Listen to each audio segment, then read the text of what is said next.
Now let's go. To become intelligent or what? An idiot, isn't it? Richer, die trying, an employer, or remain an employee, a lender, or remain a borrower, a millionaire, or remain broke, an ego, or remain a chicken, an asset, or remain a liability, become original, or remain a photocopy, a problem solver, or a cause to all problems, to make others better or bitter, to live an inspired life or expired, to exalt others or to exhaust them, to add values to others or to drain them. The choices, say the choice is absolutely mine. Tell your neighbor you have a choice to become everything you want to become. Okay. This one is the founder of Bfsuma. It's called Mr. Chan. This is the team that is working with. We have the president of Bfsuma, that is Dr. Justin. And then you also have African director, that is Mr. Evans. These are the reasons why I joined Bfsuma. I was told in Bfsuma, you can eradicate poverty. And I decided to join. I was also told in Bfsuma, you stand a chance to win your own house. And I said, I have to join. I was told in Bfsuma, you stand a chance to win your own car. And I was walking on foot. And I said, I have to join. I was told in Bfsuma, I stand a chance to create passive income. And I said, wow, I have to join. But above all, I was told in Bfsuma, you have a chance, not just to succeed, but to empower other people to succeed. And I said, I love adding value to other people. How many of you love them? How many of you wants to eradicate poverty? How many of you wants to live in your dream house? How many of you want to drive your own car? How many of you wants to create passive income? So all of you must belong to Bfsuma. Our business is called network marketing. Bfsuma is using network marketing as a vehicle to move their products all over the world. It's also known as multi-level marketing. We also call the business referral marketing. It's also known as direct selling. But network marketing is a distribution industry where products are moved from the manufacturer all the way to to consumer through a chain of so many distributors. These are some unique benefits of being involved in network marketing. The first benefit is very low investment capital. It takes a very low investment capital for you to start your own business. The second benefit is enjoying unlimited earning potential. It's you who decides how much money you want to earn in Bfsuma or through network marketing. The third benefit is that money works for you. At the end of the day, money works for you. When you go for a holiday, your business does not go for a holiday. Your business continues to generate income for you. This is the other benefit. You create streams of income. When you join Bfsuma, you don't just rely on one source of income. You create streams of income. Through network marketing, you're able to achieve time and financial freedom. There are some people who have a lot of money today in Kenya, but they don't have enough time to enjoy that money. We have got so many people who have enough time, but they don't have enough money. Network marketing is able to balance between time and money. You're able to have enough time and you're able to have enough money. The other benefit is that it offers free life skills, mentorship, and empowerment programs. Network marketing is not just a business, it's a business school whereby you're going to learn a lot of things that you did not learn in school. I always tell people, most of what we learned in school does not apply today. In schools, you learned about sedimentary rocks, isn't it? Do you eat rocks? You learned about zinjanthropus, isn't it? Is it paying your bills? No. But in network marketing, you learn about self-awareness. In network marketing, you learn about dream building and goal setting. In network marketing, you learn about what it takes for you to achieve financial freedom.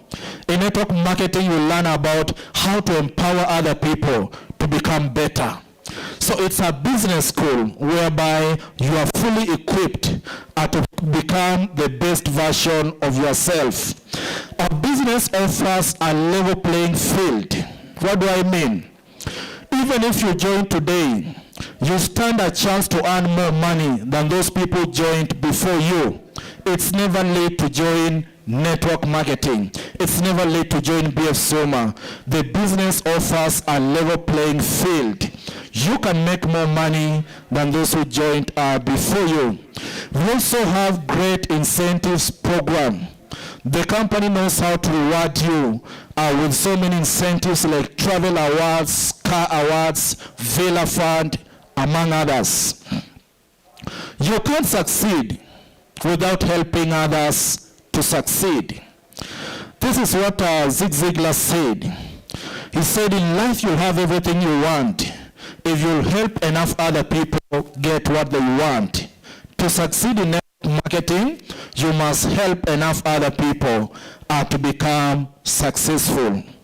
You can start this business part-time while keeping your full-time job. It takes few years to succeed. If you're working right, if you're doing what is right in your business, give yourself up to 10 years and you're able to achieve financial freedom. It's a free enterprise system whereby someone who doesn't have a high education or no specialized skills can still can still succeed. So the only thing you need for you to join Bfsuma is your national ID. Is your what? Yeah, no one will ever ask you for a certificate. No one will ever want to know how far you've gone in school. You only need to have, you only need your national ID. But the other thing that you need, I always say, faith and ignorance. You need faith that whatever happens, you'll make it. But you also need to ignore the naysayers. Every voice that will speak contrary, you need to do what? You need to ignore it. So tell your neighbor, you need faith and ignorance. Yes. What does it take for you to join Bfsuma? You need about $50 as an entry fee for you to join Bfsuma. Then in your starter kit, you'll be given a badge. You'll be given a distributor number. You'll be given the marketing plan booklet. You'll be given a product catalog and some few samples of our coffee and one product of about 20 to 22 US dollars. After you join, what do you need to do? You need to avail yourself for trainings. Tell your neighbor, trainings is a must. That is true. You must avail yourself for trainings. You will not succeed if you are not trained. So you need to come for trainings every day and be able to learn whatever it takes for you to succeed. You also need to use and recommend our products. You must become a believer, 100% believer in your products, but you must also use your testimony to recommend them to other people. You also need to recruit people into your network. Your responsibility is not just selling products, but also building a network of distributors. And then you need to become their coach. It's not just a business of recruiting people and forgetting them. You must become a coach to whoever joins under your network. Are you together? So this is how your network will look like. It all began by you making a decision to join. Then you went out there, you brought your 5 good people to come and join under your network. So you're going to teach them how to duplicate you in their teams. So each one of them is going to bring 5, recruit them under them, and those ones are also going to bring their 5 and recruit them. What you are doing, you are building a network of people, a network of entrepreneurs. So this is how your network will look like. I call it the power of duplication. By bringing 5 and teaching them to go and bring 5, you have a network of 25 downlines or distributors. These 5 will also go and bring their 5, and you have a network of 25 members under you. Those 25, each one of them will go and bring 5 each, and you'll have a network of 125. And the same process will keep on duplicating. At the 4th generation, you have a network of 625. So if you add 5, add 25, add 125, add 625, you have a network of 780. But those that you brought into the business were how many? 5. Because of duplication, your network is growing. But it's not just your network growing. Your income or your bonuses are also growing at the same speed. Assuming 780 people buys products of 10,000 each, the company will say, if it were not for you joining, these people would have not been in Bfsuma. And the company pays between 5 and 28%. Assuming they pay you 10% of that, it means you can take home more than 780,000. Ask your neighbor, what if you are earning more than $500,000 every month? I said ask your neighbor, what if you are taking home more than $500,000 every month?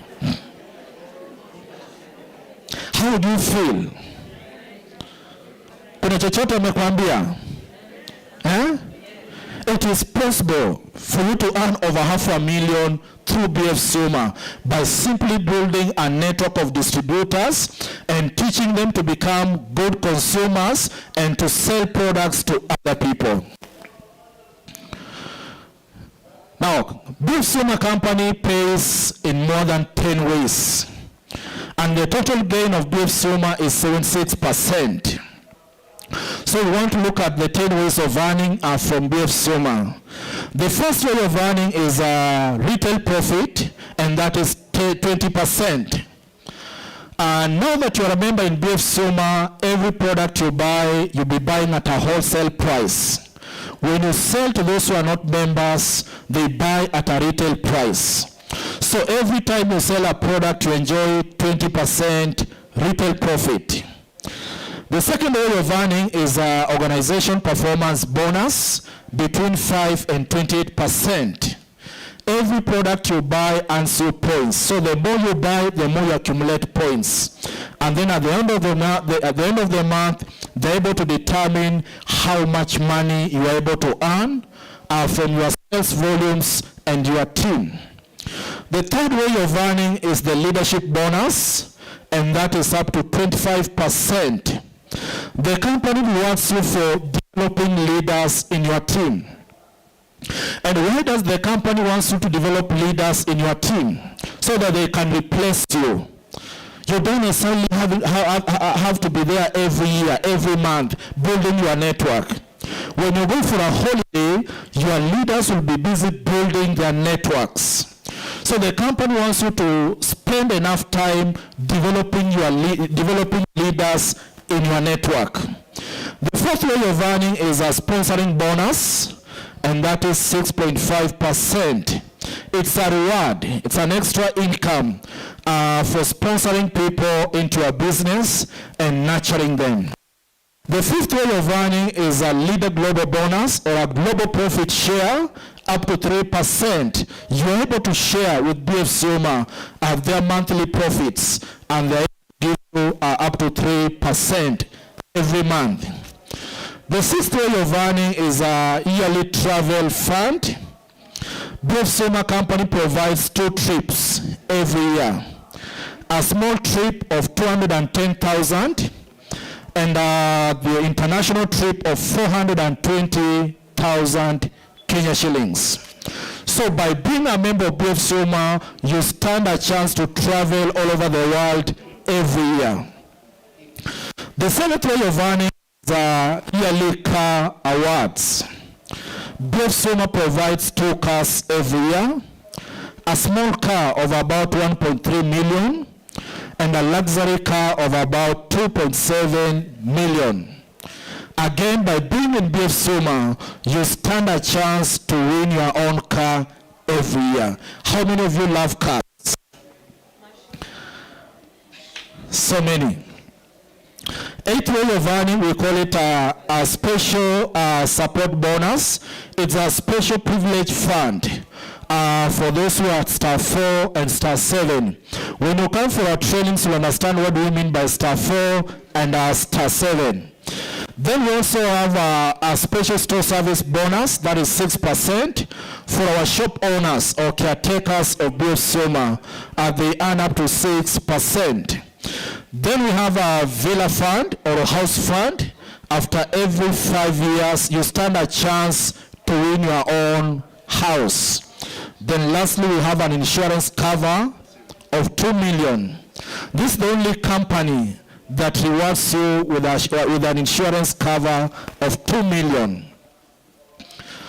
Now, if you are here and you are looking for money, you stand a chance to do what? To get that money. Before they take you for international trips, you'll always start with a locally organized trip. These are some of our members who are taken to Masai Mara for a local trip. The other ones are Jacaranda Club members that were taken to Naivasha for what we call leadership and team building camp. We also have other leaders, again from Jacaranda Club members. They were taken to Mombasa, that is Reef Hotel, for leadership and team building camp. Another group was taken to Thailand in 2016 for a holiday. 2017, about 50 members were taken to Abu Dhabi for a holiday, courtesy of Bfsuma. 2018, another group was taken to Beijing. I only took these 4 because they come from Mombasa. But a big number of members from Bfsuma, they were taken to Beijing just for a holiday. 2019, 66 members were taken to Hong Kong and 12 were taken to New York, again for holiday. If you love traveling, Bfsuma is a place to be. I know ladies love traveling a lot, isn't it? Yeah, if you love traveling, get ready. Make sure your passport is ready, because starting from this year, there is a good number of people will be going for holidays. Now, how many of you love machines? Now we want to talk about machines. These are the first lot of people who are given their first cars at KICC at a VIP parking. These are the second group of our members who got their cars. That is Aga Khan Sports Club in Mombasa. This is the third group. They got their cars again at KICC from Bfsuma. This is another group of 8. They got their cars in Eldoret, that is Boma Inn in Eldoret. Another group at KICC, 14 cars were awarded at KICC. The first car is a Range Rover, the second car is a Jeep, the third car is a V8. Nasikia majina nataja. Hakuna Chevrolet hapo. Sijasema Vix. Majina. Yes. And those are 14 members who won their cars. Those are 14 members. And you can see the lady next to Mr. Maweu, the lady in red. We call her the Queen of Nandi. She's a class 2 dropout who used to be a Changa brewer. She joined Bfsuma because she saw people going to the front, and she went. And she said she did not understand English, she did not understand Kizungu na Kiingereza, but she went. And she joined, and she has done this business by passion, and she was receiving her first car, the Wish. Today this lady being married to a university lecturer, she's taking home not less than 200,000 per month. Bwanaka hajawahi ingia ndege, lecturer. Yeye ndiye anashindikiza bibi kwenda airport akipelekwa holiday na Bfsuma. She went to Dubai. She went to Beijing. She won another trip to Hong Kong, and she's enjoying money from Bfsuma despite being illiterate, but she's enjoying money from Bfsuma. So it doesn't matter, anyone can make it. As long as you have enough faith in yourself, you can make it. We also have another group of...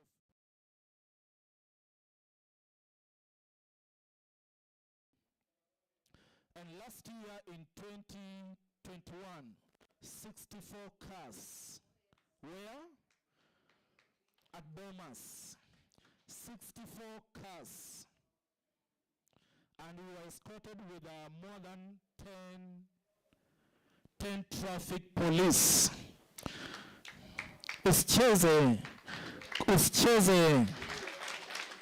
Usicheze na wewe distributor wa Bfsuma unaenda kukabidhiwa funguo ya gari na kuna enough traffic police wanaondoa magari yote barabarani ili wewe ufanye nini? Ili wewe upite. That is not a joke, but it's only possible in Bfsuma. These are some of our members who got those cars last year. 64 won their cars from Bfsuma. We also have some people that their lives are transforming through Bfsuma. This one of our members from Bungoma. She was doing hawking at Malaba border. You can see nyuma amebeba ndizi na mbele amebeba nini? Viazi vitamu. The next picture, she's stressed with life. Look at the hair, look at the eyes. You'll think she wants to commit suicide. But that is where maisha alikuwa amemfikisha. And she came for a meeting like this one. And she heard that your life can change. She heard that you can travel with Bfsuma. She heard that you can win a Bfsuma car. And she joined. Then let us look at transformation. You can see the next picture. Now she can smile. You see the other one, she could not smile. Look at the hair. Angalia nywele yake vizuri. Now you can see she can smile. Hata ngozi imebadilika, imekuwa nyeupe. Nywele ameitengeza. Then here she's changing the flight. And she's going for a holiday to Beijing. The following year, she won her first car from Bfsuma. The following year, she won her second car from Bfsuma. And today, she's enjoying money. Her family is well off. She's investing courtesy of Bfsuma, and she's still winning trips. She's still winning cars, and it is possible. Tell your neighbor it is possible. Yes, it is possible. This is another guy. We are sharing stories. This is another guy from a neighboring country. That was in 2015 when he was joining Bfsuma. Look at the surface hapo pale ambapo anaishi. Very dirty. But he came for a Bfsuma meeting. He heard all the stories we are talking about, and he said, I'll try this. And he joined. Look at what happened.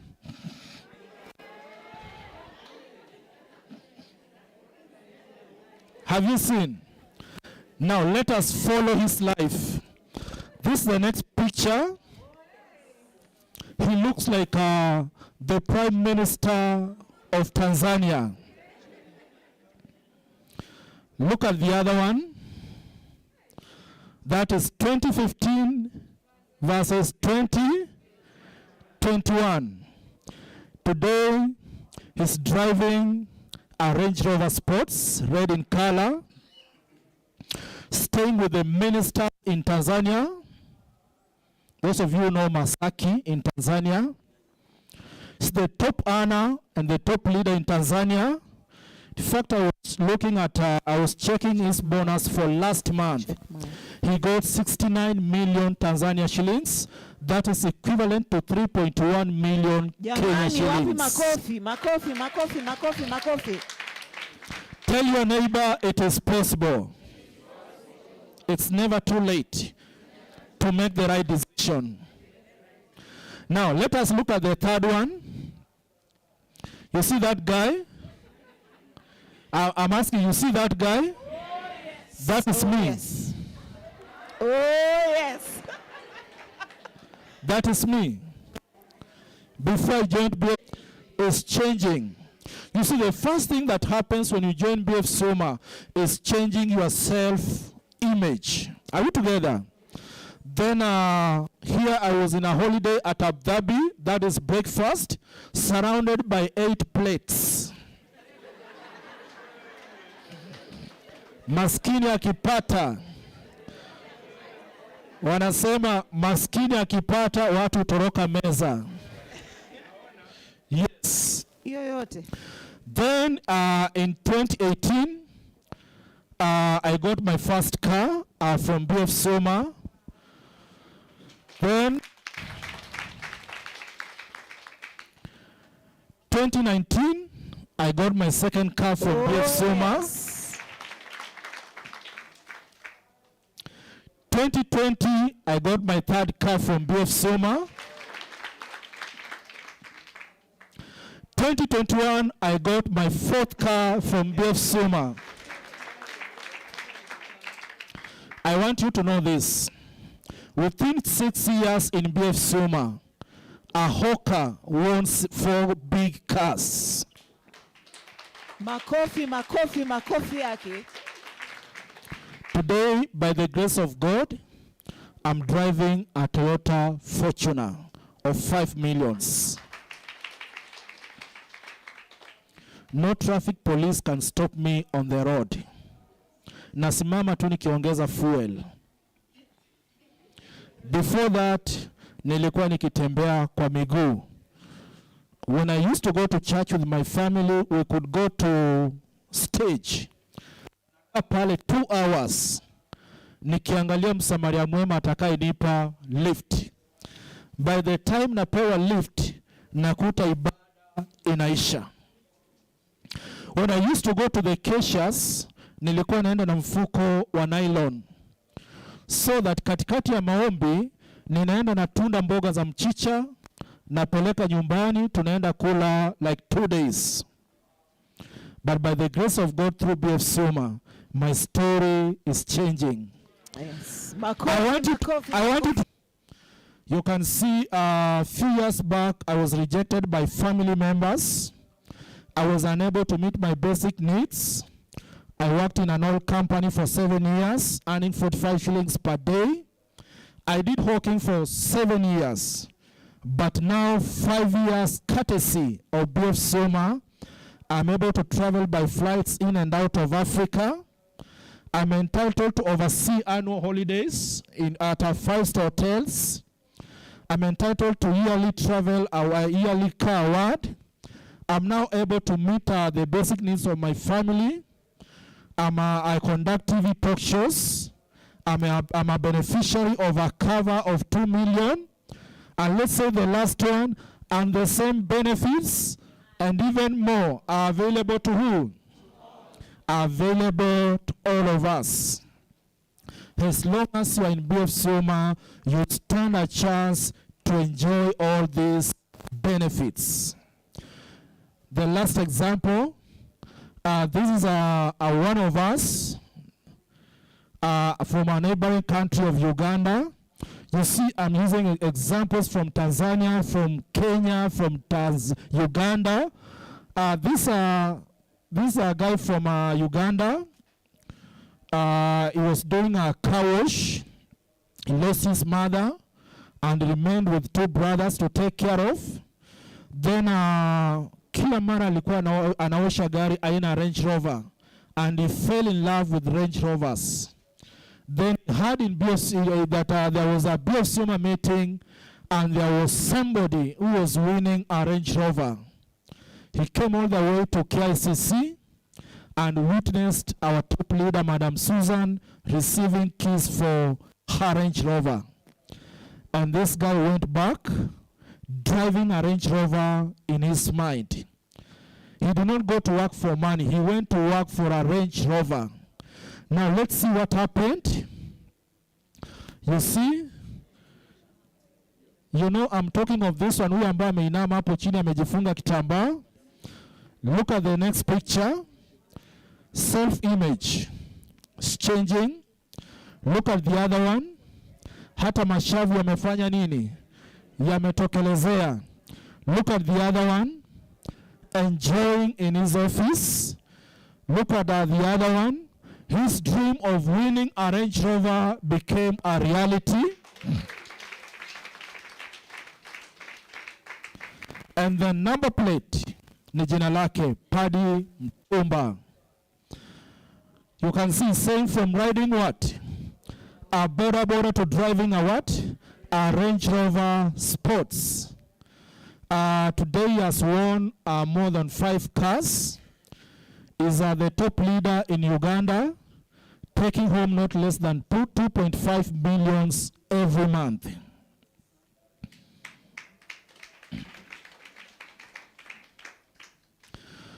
This is the first group of our leaders or our members in Bfsuma who won their villa fund or house fund.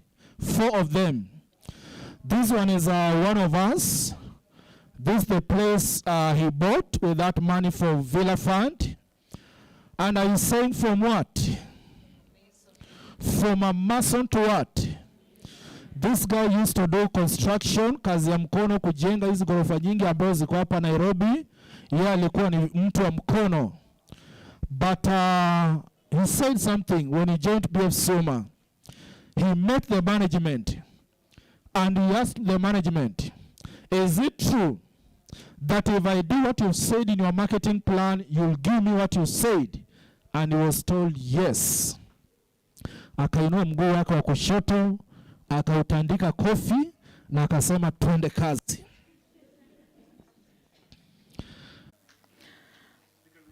You can remain standing. Madam President says remain standing. Oh yes, kuna zawadi zenu. Ushers, please help Eric. Ushers. Thank you very much. Please clap for them. Clap for them one more time. These are the people who have made a decision to start their lives at Bfsuma. And guess what? This is the starting position for nearly everyone in Bfsuma. Mpaka Madam President alianzia hapa. It's the starting point. Sawa sawa? Star threes. Star threes. I need my flash. I need my flash. Mr. Kinyanjui, we had our coordinator. *3, please come. If you are pranked to *3 this past month, come, you receive your gift and take a photo. Please make your way to the podium. *3, *3. *3s. Makofi yao iko wapi tafadhali? *3s. Chop, chop, chop, chop, chop, chop, chop, chop.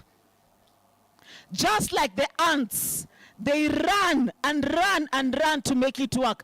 Makofi yao iko wapi tafadhali? *3s. These are people who have done business between $300 and $999. We can make 2 lines. We can make 2 lines. The short ones mbele. Kama umedanganya height kama mimi na heels. Oh yes. Makofi yao tafadhali. We will be expecting them to get to *4 next month. Si ni ukweli? Sawa sawa, bidii ya mchwa. I need another usher to help here.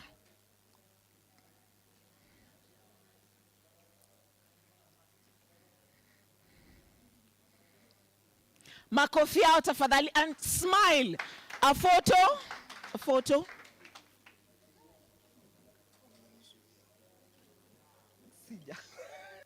Okay, *4s on your feet. *4s on your feet. *4s on your feet. As *3s exit on this side, *4s come to the stage. *4s, entry on my left, exit on my right. Congratulations, *3, have a seat. Makofi yao tafadhali.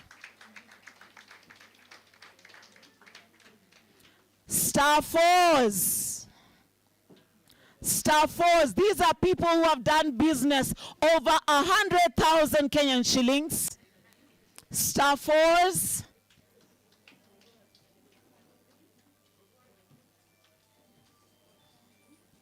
*4s. Please clap for them. Please clap for them. Tomorrow it will be you up here. So please clap for them. Second row, please. Second row. For this photo, for *4s. Okay, first group, you can go. Second group, for their photos. Stand there. And smile for your photo, tafadhali. Thank you, thank you, thank you. And the third group, wow. Please clap for them. This is very good. From here. Third group for your photo. Third group, third group. Third group, please stand properly. Tujipange vizuri tupige hii picha. *4s. Thank you so much. Clap for them, please. *5s. *5s on your feet. Now I have something to tell you about *5s as they come. Please come. *5s have passed through what we call the bedroom. *4 is where we call the bedroom. And they have passed here and overcome. And they have done business over 500,000 Kenyan shillings. Please clap for them. Please clap for them. *5s. *5s. Wivu ni ya nini? Wapigieni makofi. Smile. We need to see your teeth. So mask chini kidogo tu. For this photo, please move to the end. Move to the end. And we take this photo. Congratulations, *5s. If you are able to pass *4, you will easily get to leader, right? Where is their smile, please? Now, makofi, makofi, makofi, makofi. Congratulations, *5s. You may take your seat. Be careful. Next, we have *6. Star 6 in the house. Star 6. Wow. Wananusia leader, eh? Star 6. Please come to the stage. Makofi yao tafadhali.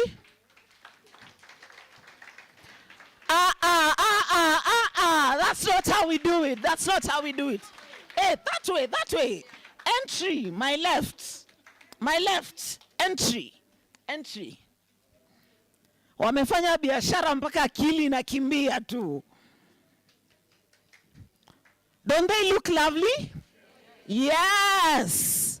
These ones have done business over 800,000 Kenyan shillings. Oh yes. Tusoge bele kidogo. And can we see your smile? It's a good day. You look lovely. Picha yao, your smile, a true smile. Oh yes. Makofi yao tafadhali. We will get there. You may take your seats. Next, we are going to have our next presenter before we talk about the leaders and above. Our next presenter is going to do a very short talk with us. He is what we call a networking guru and a professor in networking. He has done networking for 28 years and he is our head trainer. Sawa sawa? Head trainer. Sawa sawa? Head trainer. Sawa sawa? Oh yes.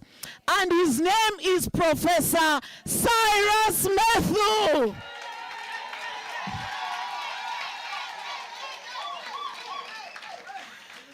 Sijaona mtu anajipenda kama huyu jamaa. Hello. Let me just see what present we are going to give. Madam Susan has got a present for the group that is making good noise. Hello.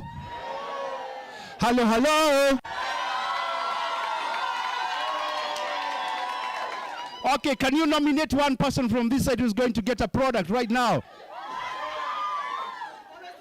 What? Yule amesimama? Yeah, karibu. There's a product here. Our MC Yvonne, there's a product there. You have to be fast. Can you say you have to be fast? Come on, you have to be fast. All right, thank you. So just get a product there. My name is Cyrus Methu and I'm so excited. Come on, just come up. I suggest you give a different product. Oh, yes. Pull it. Okay, when we are pulling the products, can you say, I love the products? I look like the products. Hey. Wow. Okay, so you can put them there right now. My name is Cyrus Methu, and I would just like to ask a question. How many people are meeting me for the very first time? Wow, many of us. How many people have met me before? My name is still Cyrus Methu. And I'm excited to be part of Bfsuma. I'm only going to take less than 10 minutes on this stage. In that 28 years that I've been in network marketing, many people ask me the question, Cyrus, what's the secret for success? You heard the story of the captain. Can we give a big round of applause to the captain? You amaze me, Captain. When I was brought down to Mombasa by Madam Susan, I listened to your story and I said, what? This really happens from where you came from? From nothing to something? So when I heard yesterday that you're coming this way, I said, you are one of the icons of our industry here. So there are no secrets. Turn to the person next to you and say, there are no secrets. There are no secrets to network marketing. But there is a way. Do you want to know the way? Take your pen and paper and write the letter R. R. I want you to write the letter R. I'm going to give you 8 laws according to Cyrus Methu. Are you ready? The first R. Are you ready? Write down the first R. Write down rely on the products.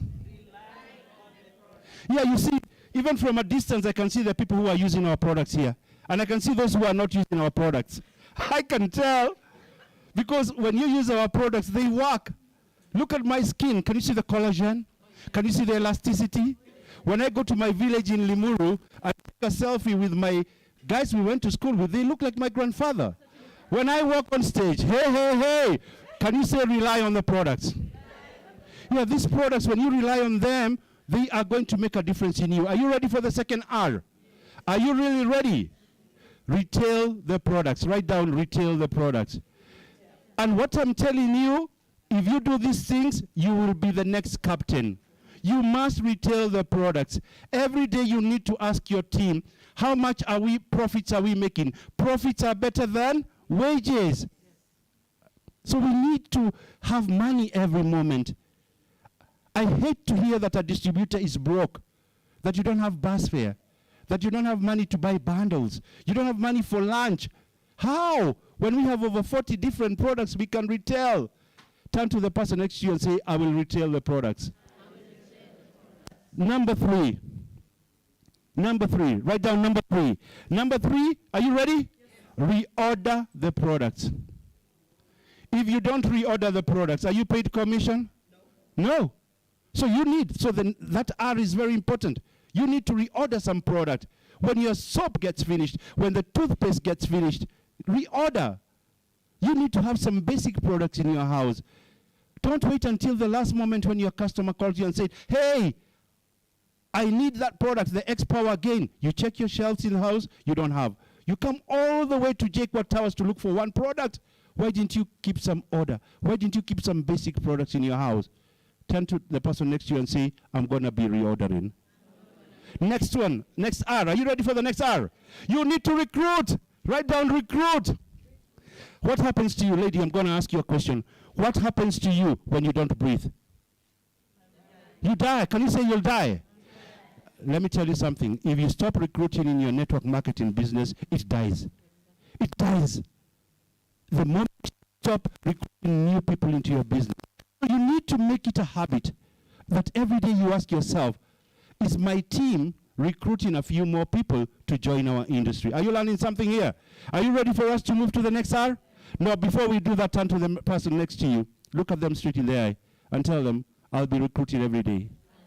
Okay, next R. Next R. We need to reservice. Write down. Reservice. We need to reservice our customers.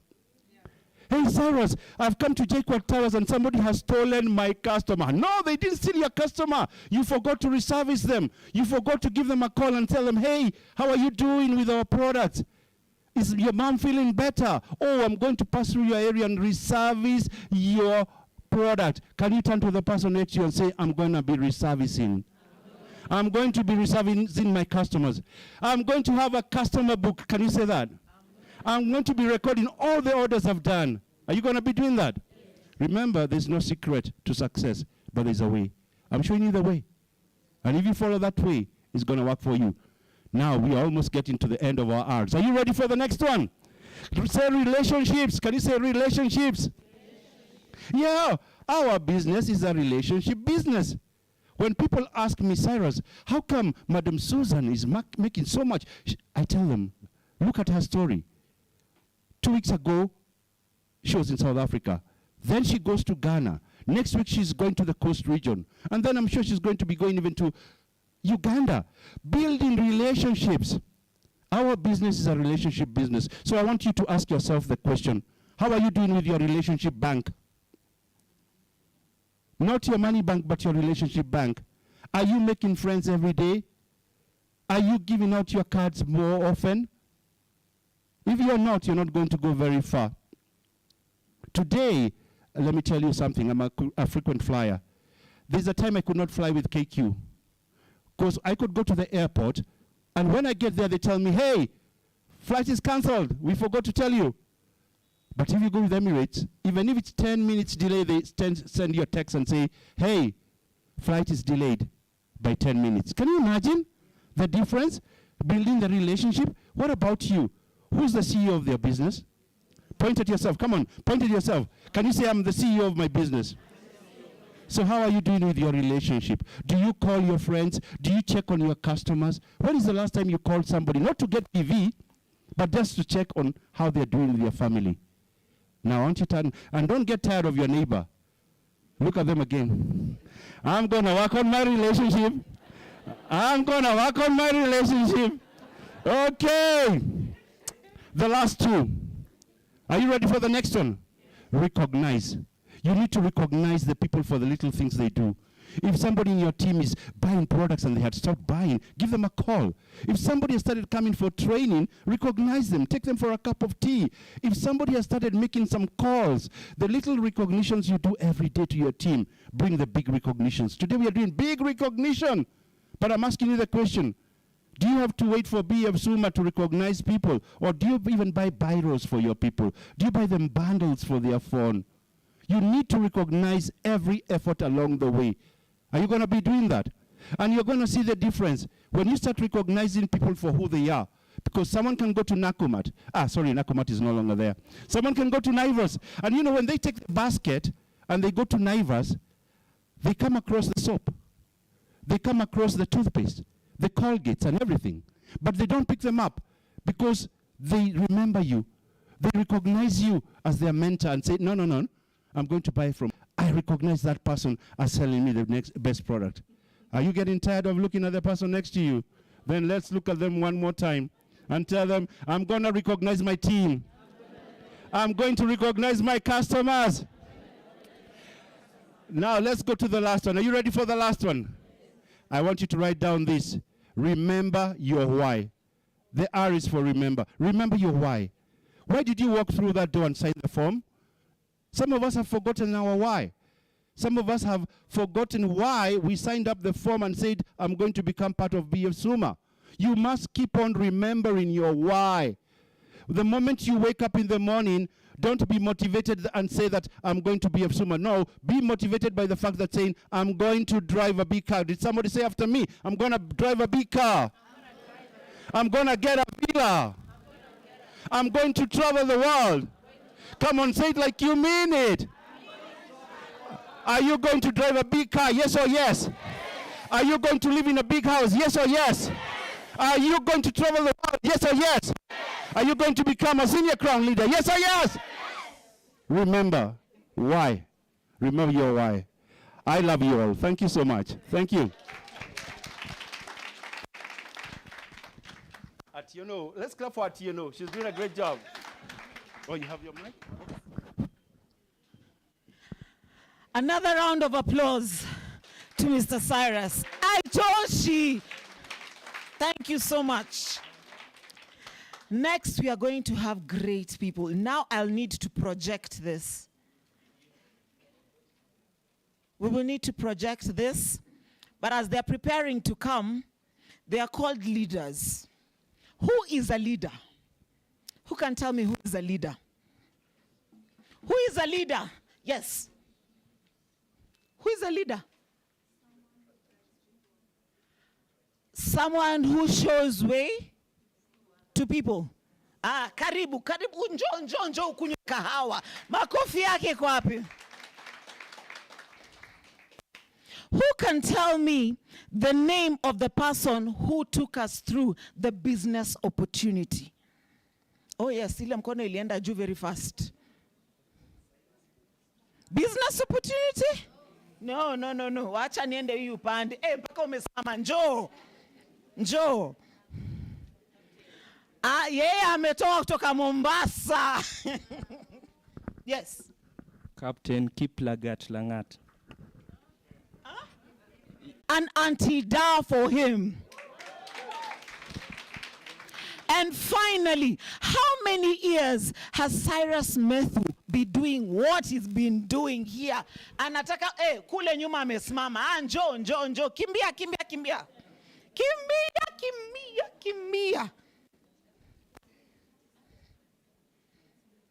Makofi kwake. How many years? Yes. 28 years. Correct, 28 years. And I can say that will be rubber stamped in August. Sindio, Mr. Cyrus? Oh, yes. Makofi yake tafadhali. Okay, as we are waiting for the leaders, because they were supposed to be projected and there's something that is delaying, we know the people who are pranked to leader and you got a message. Si ni ukweli? Si wanajijua? So please rise on your feet. Leaders, leader. Now these are people who have done business over 1.2 million Kenyan shillings. More for the leaders. Leaders. If you know you have a pranked to leader, we have the old leaders. If you're an old leader, wave to us. Wave. Kama ulifika leader hii mwezi ambayo imepita, ndio nataka uje hapa mbele. Sawa sawa?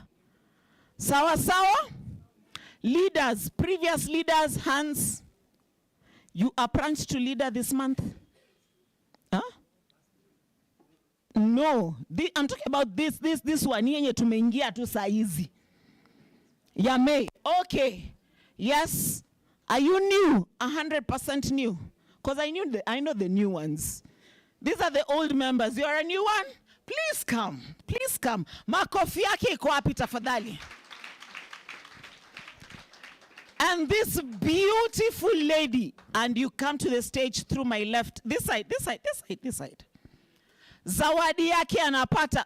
Pokea zawadi. Jamani. Please clap for him.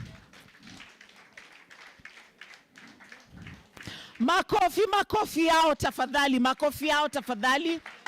The new leaders. There are some whom I can't see here, and I know they are leaders, and they are in this building. Someone like Collins Kiambi, aren't you a leader? This side.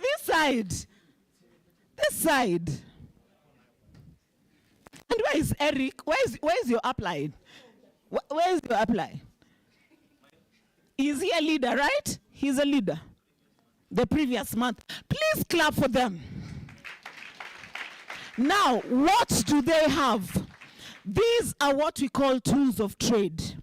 We have a brochure. Anytime you're going to meet someone, you need to give them a brochure. Sawa sawa. Because they need to remain knowing what you are talking about. Number 2, they have a pen that is going to be used to write the names, to write their business, to follow up with the people, and to use the R's that Mr. Cyrus talked about. Then they have a flyer. But apart from that, they also have an umbrella. I want one open umbrella. Aren't they beautiful? See to me upgrade. They are pocket friendly, especially for the ladies. Oh yes, a beautiful color. Makofi yao tafadhali. Hiyo ni ya madharau. Makofi yao tafadhali. Do we have any senior leaders in the business? Not this month. Okay. Do we have any diamonds? Even the previous ones. If you are a diamond leader. Okay, next. We're having a very coveted title. Why? Hapo hivyo ndio watu wa magari, wanaanza kuringa. Wamebuild some 3 other leaders in the business. They are growing big teams, not only in Nairobi and outside Nairobi. They have mentored so many people. It is called the Senior Diamond Leader. And I know we have a very new Senior Diamond Leader. He is not in Kenya. Piga makofi. I am excited for this. And his name is Peter Kimani. Makofi yake tafadhali. I know he's appreciating this because he's watching us from Ghana and he's following this. In the house, we have our very own Caro Gikonyo. Please clap for her. She's the latest car winner. Sawa sawa. So, you know, she has worked. We have celebrated her. But I want to believe there's a gift coming to you from Madam President very soon. She's going to give it to you. I know that. Next, we have... Let's just see. Let's see who's the lucky winner. This box here has got only yellow tickets. So if you've got a different ticket, don't remove it. Okay, so I think I'm talking to the guests. Let me see by a show of hands the guests in the house. All right. So I'm going to ask Madam Susan. I know your hands are lucky. Let's just give me one ticket from there. Just one ticket. You can't be wrong when it comes from the president, eh? Okay.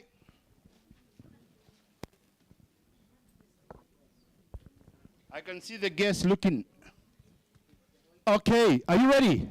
Very ready? Yellow in color. Yellow in color. If your number ends with 2, stand up. If the number ends with 2, just stand up. 2. 2. That's 1, there to there. What's the first number?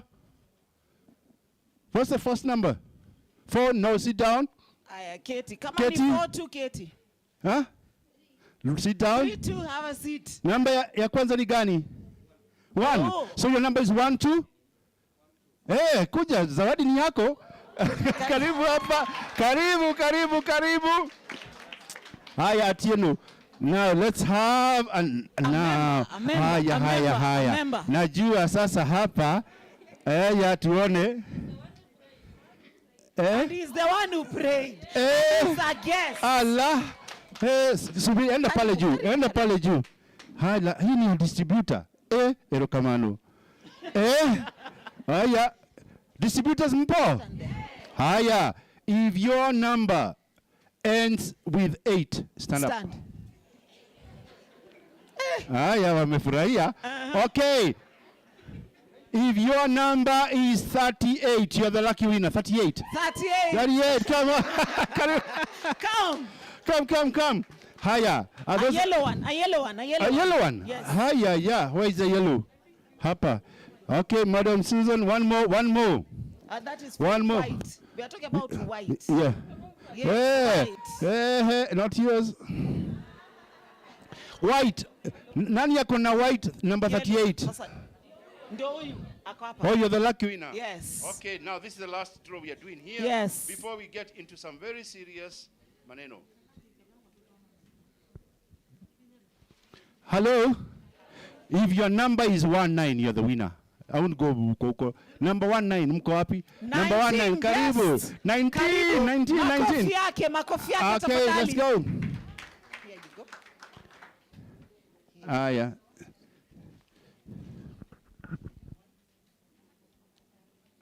Go up. Here you go. Makofi yao tafadhali. We are moving to what? 2? What are we moving to? Next, we are going to have our incentives. We have, as a company, incentives that we give to our members, those who have qualified. And you remember, Captain took us very well through these incentives. And we have our Masai Mara qualifiers. Now, if you know you've qualified, yani umefanya kila kitu ambayo you are supposed to do, stand. Unajua hata Cyrus amesimama juu ako hapa.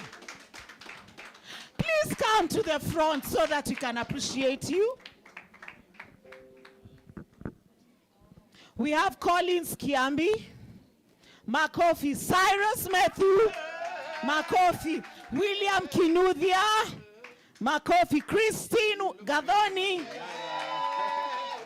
Julia Mugure, Kate Munene, Eric Sasu.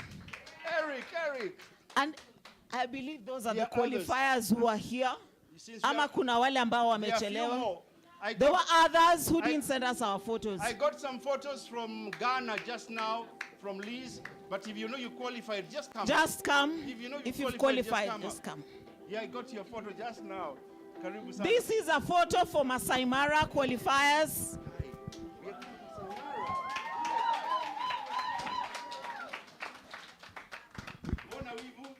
Makofi! Wanaenda Masai Mara for 3 days, and guess what? It has all been paid for. courtesy of Bfsuma. Where is your smile?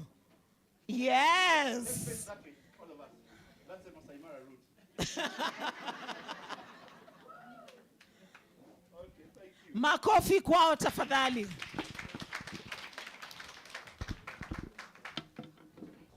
In our company, we have our top distributors. There are people who have done the business above and beyond.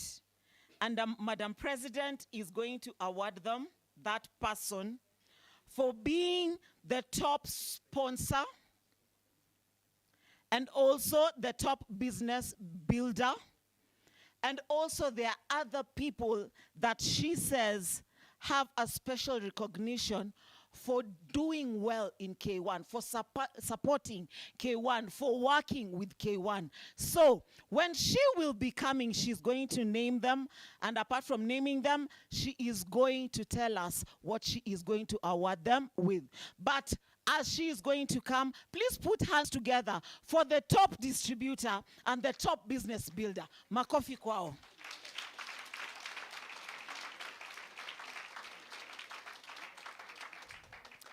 I believe we have had an amazing day. Sini kweli? And as we are closing down, we are going to invite an amazing lady to bring to us our president. I am not worthy to untie or tie the shoes of our president. And so we are going to invite an amazing lady who has done this business big. She inspires people in this office every single day. And actually, I've been told, let me confirm something. Sipendi kupayukwa.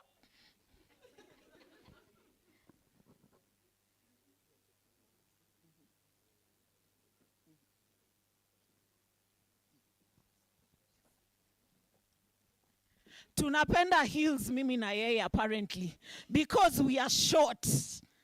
She is short like me, and short people are very bright. Did you know that? Did you know that? Unaona watu wafupi. Short people are bright. But apart from that, she's a very big supporter of the business.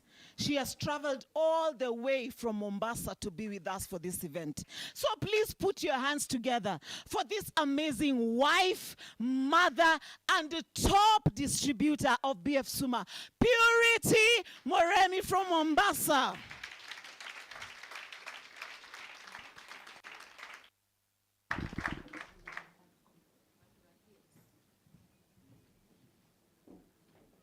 Jambo.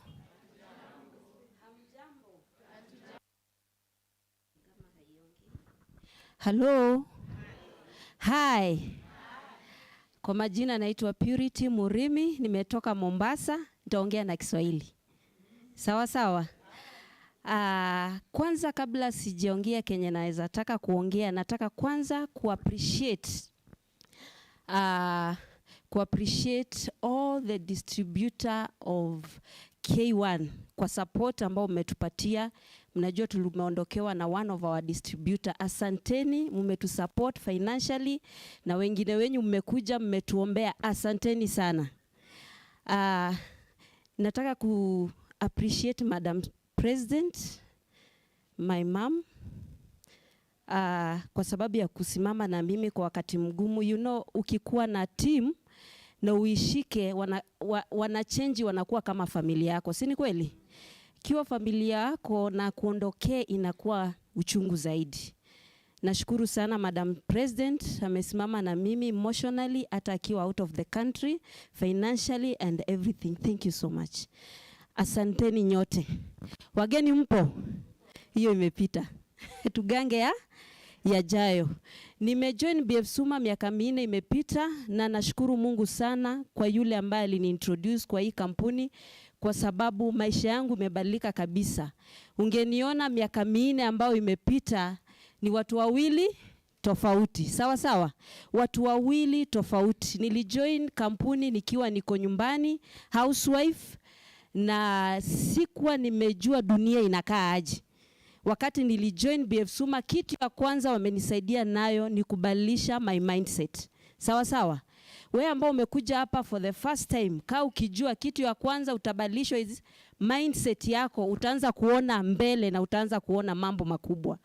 Cha pili, imebadilisha hali yangu ya mfuko. Sema mfuko. Ninajua kuna wengi mmekuja hapa kwa sababu mko wagonjwa, mmepata products, mmepona, mkasema wacha tu join, tutumie products na tusaidie wengine. Si mko? But kuna wale kama akina mimi, sijui kama mko hapa, ambao huku kuja juu uko mgonjwa, although baadaye ulijua uko mgonjwa tu, ulikuja kwa sababu uko na shida ya pesa. Tuko? Ebu ninyoshe mkono kabisa. Nyinyi ambao mmekuja kwa sababu ya shida ya pesa, jua shida yako itapata suluhisho. Na kuashua shida yako itapata nini? Suluhisho. Kwa sababu kwa miaka michache sana shida zangu zote ziliisha. Kwa hizo miaka ambao nimekaa Bfsuma, kitu cha kwanza nimebenefit nayo. 1, nimepata pesa. Sema pesa. Sema pesa. Yani usema kama Bfsuma sahi hakuna niajiriwe, unless niende nikaoshe vyombo kwa hoteli. Manake hiyo haina certificate. Na siku hizi ina certificate. Unless niweke kibanda niuze mboga. Manake sina certificate ya kupata kazi ambayo inaweza nilipa zaidi ya 20,000. Sina. But Bfsuma imenifikisha ninaweza lipwa pesa nambari 03. Sema 6 figure. Sema 6 figure wewe. Yani kuanzia 100 kwenda juu sio shida kwangu. Sawa sawa? Na kama kampuni ya Bfsuma imenisuluhishia hiyo, sinaweza kukusuluhishia pia wewe. Kitu cha pili, nilikuwa naonanga wamama wakiendesha mashini huku nje, magari. Sikujua siku moja ninaweza endesha. Sema matatu. Imesimama kwa compound. Hello? Gari ya kwanza niliopewa, nilipatiwa Forester, Subaru Forester. Nimepatiwa Rush, nimepatiwa Vanguard, zote ziko. Hello? Tukisema maisha inabadilika, inafanya nini? Inabadilika tu. Ni wewe kupata kuamini na kukaa hapa uonyeshwe kazi. Sawa sawa? Nimefanya development mingi sana kupitia kazi hii ya Bfsuma, mengi sana, mengine sitayasema, lakini maisha yangu imebadilika. Kwa hivyo wewe ambao umekuja hapa kwa mara ya kwanza, na uko hapa na unasikia sauti yangu, maybe hautafanya kila kitu, but jua ya kwamba ukishikilia hapa na uwe na moyo wa kuvumilia, inawezekana kwako. Hello? Inawezekana kwako.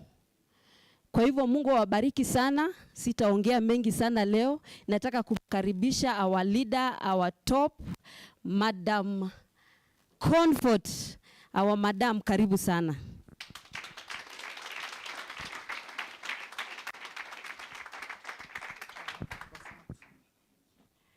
Hey, she's so smart. Can we appreciate her? Hey. You know, empty debts make loud noise. The blessed you become, the quieter you turn. Purity, we celebrate you. Let's appreciate this beautiful girl. Mumesikia magari yenye na hesabu? Ngapi? And you know it feels nice when a woman has something in the pocket. Turn to that beautiful lady, ask her, uko na kakitu?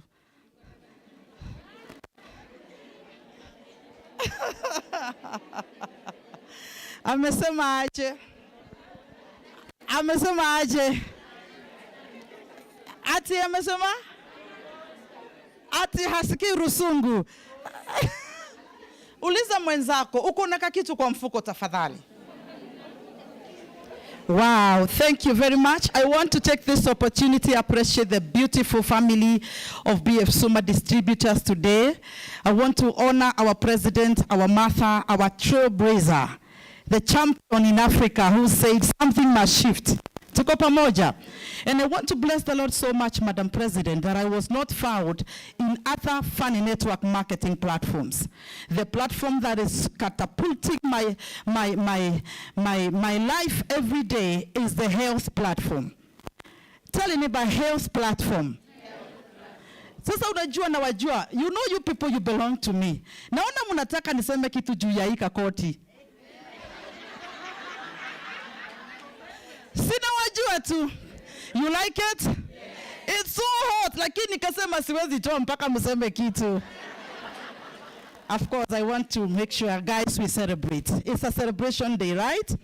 So, it is such an opportunity to belong to the health space, and I believe so many people who are seated here are like, okay, money is good, but it feels nice when you touch somebody's life. Allow me also to appreciate our professor. Cyrus, you're the best. You are the best. I love your heart, your spirit, your culture of work, and calling us together. Somebody told me, hey, Comfort, unajua network marketers ni ya hustlers. Nikamwambia, yes, and I am part of their. And so, we thank you so much, Cyrus, for being there for us. Captain, always top on presentation. We appreciate you and my fellow colleagues in K1. I want to say something, Madam President, and allow me. Beyond doing business in Bfsuma, ladies and gentlemen, I think we've been called here to hold each other in times of trouble, aren't we? I want you to hold your sister friend, umshike mkono, alafu umwangalie macho ndani, umwambie tafadhali, tafadhali, ukipitia magumu, wacha nijue tu. Usijifiche kwa uchungu. You know, beyond a distributor, I'm your pastor. You know how it feels when you hear you have lost one of your best in the business, very mysteriously. And I said when I stand here, I will use the authority I carry in Jesus to speak to every woman, to speak to every man, discouraged, giving up, for feeling like I'm giving up. I want to speak to you now. Don't you ever give up. So preach to your neighbor, tell the neighbor, please don't give up in life. I'm on visit. Please don't give up. Are we talking? Because we don't only come here to look for money. We come here to take care of one another. Is that true, Madam President? The other day I looked at you in the office and I saw the way you have allowed your office. By the way, do you know she has no secretary to manage her door? And I know so many women, maybe in the corporate market, who are only doing things that you may not even be able to understand well what they do. They have a secretary, Cyrus, I know you know that, who allows people to see them, right? Who ushers them, who ushers guests to them. Umanishika, a receptionist. Have you found a receptionist in President's office? She has given herself out for us to go there cry, for us to go there listen. She's not only in this business to look for money. She's now touching our lives. And it feels so sad when I discover of the many people who are seated here. Uko na kikitu kimekushika kinakumaliza and you cannot tell somebody. I tell you, I stand here and I know God is a witness. And I want to assure every lady, every man, beyond making money, if you know there is an issue crushing you down, you feel you want to release it, please bring it over. We will handle it. Are we talking? Kuna watu wanasikia so and so amepata 100,000, so and so amepata $500,000, so and so amepata gari. They are like, will that happen to me? And maybe you start getting stress. No stress. Are we talking? No. And I want to encourage every one of you, so long as you be faithful to listen to whatever we are teaching, let me tell you, you will still earn your 100,000. You will still have your million. Tuko pamoja. And you will still drive your own car. Madam President, I celebrate your humility. I know if it was another woman leader managing the whole of Africa to do what she does, few hours she was on air. Now she's in this business. Anakaa hapa tu anatulia na sisi. Najua wengine tungekuwa tumeenda bali sana. Tungekuwa tunawaangalia hivi. But she's down to earth. For that reason, I celebrate you, my president. You know, when I went to see her in the office, nimemkuta, and now she's talking to me. Nikamwambia, by the way, I'm hearing nothing. You are very beautiful. Kwani umekuwa wapi? Why she's now in the service of men. I want to charge you, I want to charge you distributors. Wacha tusipate pressure because of anything. Wacha tusipate nini? Prezo, I suppose opened that office. Inakaanga mlango wazi. The other day ndikuta iko na watu 8 wako ndani. Mpaka nauliza, so who am I starting with? And we are only talking how to build our business every day. So I want to challenge those who are giving up. Please don't give up. We are there for you. Are we talking? I'm so excited, Doctor, as a distributor. I'm doing very well. I'm beating previous because there's a rank I want to go. I told you I had a plan of 1.5 years, at least to hit crown leader. And I'm telling you, I'm just about. Oh yes. Nina push to, lakini hisi push teams to grow and continue growing. Is that okay? So I'm not a champion. I know by the grace of God, we are trying all of us to do this business. I'm so excited. Today's president, we just want to have her on stage that she may tell us how Africa is behaving in the business and where she wants us to go, because Africa is so big and we all need to occupy Africa. Are we ready for that? We stand on our feet and we celebrate our president.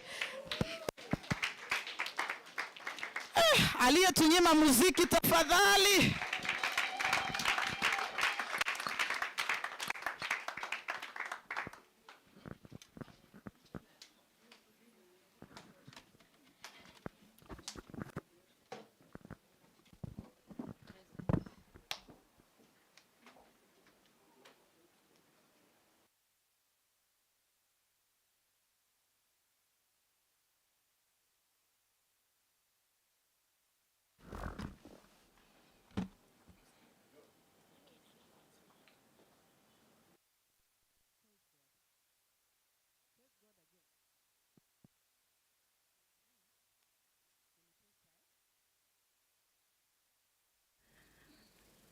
Please be seated.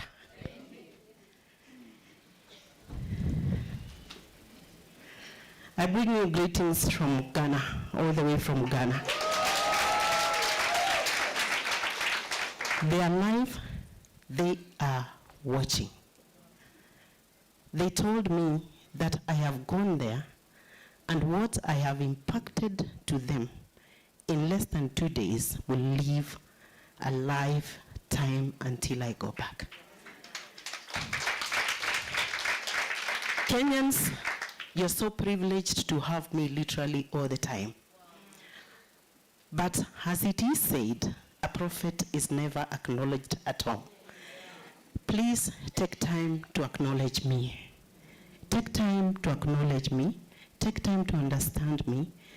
Take time to listen to the journey that I have walked.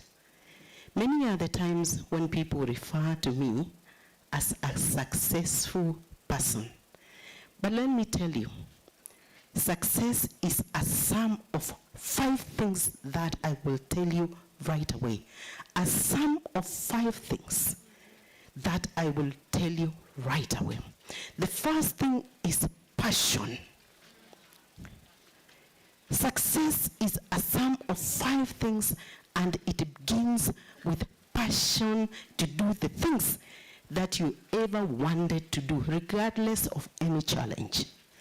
The second thing that you will notice is hard work. I mean, if you have passion, hard work becomes the only path to your success. Along the way, the other thing that you will realize is that you will have to sacrifice even when you yourself are paining. Paining to the bottom that nobody can see the pain, they can only see the smile. Allow me to say something. In the morning, when this lady walked into my office, and Madam Purity knows all the way from Mombasa, when she told me I look beautiful, I felt so nice, because inside I knew I had a problem. And what is the problem? As I was preparing to leave for Ghana, my tooth broke into 2 pieces. Who knows the pain of a tooth? Excuse me. What did I do? I took that tooth, I put it inside my handbag, and I told that teeth, if there are dentists in Ghana, I will meet them there. I took that teeth and I went to the most expensive Panadol. I said, you will have to obey because I will give no excuse that I have a broken tooth. And this is what I told my God. I told him, I know you are able to fix a few things for me. I told my God, please fix the pain. I know you can't fix the tooth right now. But fix the pain to an extent that I land on the other side without having to break down. Do you know the God whom I serve fixed that pain? I went with that tooth inside my handbag, and the whole 3 days I was there, God fixed that pain until I have come back carrying the same tooth half that I took with me. And I said, you belong to Kenya, I will fix. Now God will fix you properly when you are back in Kenya. I only asked myself, I had the best option to say, I can't come there. When I went to the dentist yesterday, he told me, forget. This is not something that can be done within 3 hours. Prepare yourself, come here on Monday when you have 5 hours. Because it has gone to the deep end. That is the sacrifice that you will have to make, whether people are seeing it or not. As I speak with Ghana, yesterday when I went there and I needed some painkillers, I said, give me Zaminocal, give me Reishi, give me Cordyceps, and give me Antida. And I put all of them in one cup. Ha! They looked at me, they asked me, what formula is this? Then I pulled out the tooth and I told them, this is the formula to make sure that the subconscious mind obeys what I have told it to do. That I kill every pain and I tell God, fix this pain for now until my people see me the way I ought to look. The outside may be deceiving, but that is the sacrifice that you will have to pay when you become a leader. Nobody should see the captain wondering. I'll tell you a story of a flight that almost crashed. The captain knew things were not right. But he flew that aircraft when he knew that it had a problem. It is the composure of the captain that landed that aircraft with 176 people safely, even when it was crash landing. The composure of the captain and your leader in everything will determine how far you will go. Problems will come, challenge them and tell them, hey, you came just when it is a little late. I have been waiting for you. What kind of a problem is this? Yes, as I speak with you, there are enough reasons for me not to have come today. I showed the most expensive painkiller. It is called Panadol Extra Relief. I went to a chemist and I said, I need the fast test. If there was a deep heat that would do this, I would do it. But I had subconsciously told my mind, you will obey, and that pain, I will take it back home with my tooth inside my handbag, and it is still there. Now, that is the sacrifice that at times you will have to make, and you will continue smiling until you say, I once faced a challenge that almost made me not continue, but I had to continue. There is no vocabulary in the Bible that will defy the willpower of you to succeed. Nothing. It will never stand in your presence. Call it by the name and tell it, look, your lion is here waiting for you. Whatever kind of challenge you will face, simply say, we have a role model who has walked the journey from 100 shillings to 10 million, and she's telling us our tomorrow will be better than today. Who should we doubt? Why should we doubt? If your tomorrow ought to be better, The choice you make and the decision you make today should define how intentional you are to follow what you have decided. I have spoken about passion. I've spoken about hard work. I've spoken about aha. Do you have a few things left in your bag? I'm coming back. So those are three. The other thing that I want you to understand, along all this, you will have to struggle to become who you want to be.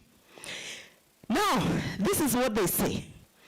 The biggest fight you will ever have to fight as a human being in this world is the difference of who you want to become from who you are presently.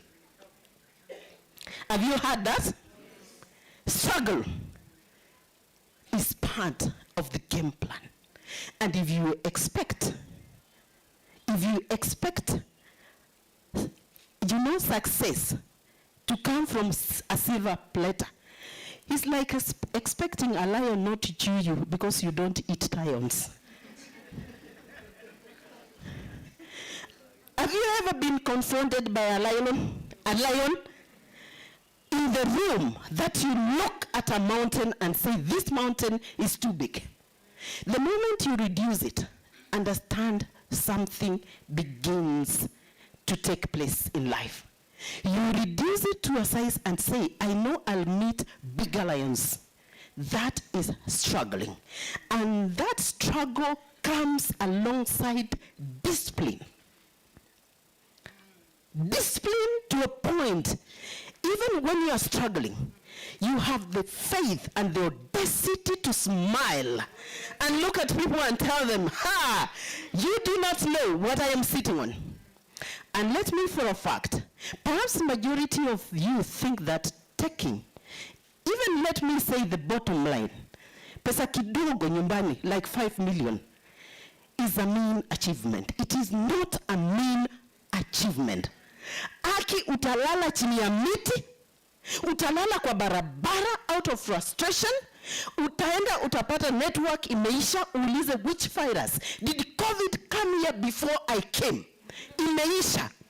Because these are the challenges of network marketing. The moment you go and lose discipline, and you do not fashion them and tell them, do not worry, this is the way I walked. And I know alongside the way you will meet these challenges.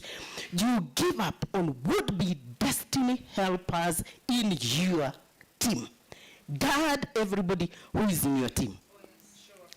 I learn from up and down.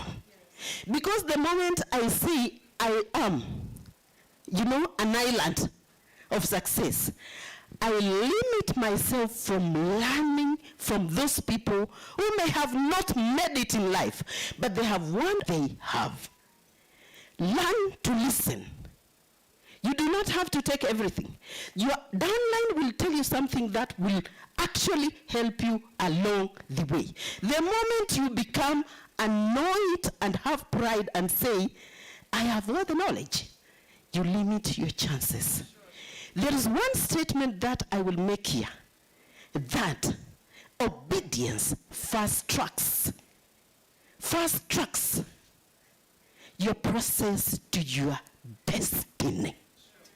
There are many people I have called for advice. There are many people I have even told them, please go this way. But because perhaps they have not listened, they may have taken a little longer. How many of you would want to take 10 years to be where I am? Certainly no, isn't it?